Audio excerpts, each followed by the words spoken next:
Today I'm gonna eat wax candy. It's actually my Hello first Kitty. time to Ito eat it, so hinanapan ko let's ng go. design. Yung may batang nakapila. Mas malaki pa sa kanya. Siguro ka-edad ni Night o 5 years old. Si Milip. May voucher mo. Kanino to? Akin yan. Hindi naman ako nagpapa-eyelash. I don't like it. Nanalo pa ako. Dito. Eyelash? Di, free eyelash. Extension? Hindi. Pati, benta mo.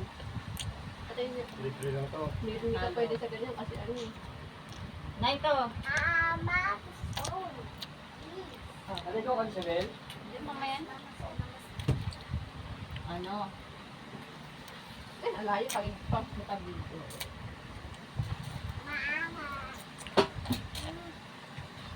Kaya mo eh, bro. Benta ko lang sa'yo. Ng 50. Ito, ano rin. It's all done. Bye! Ano?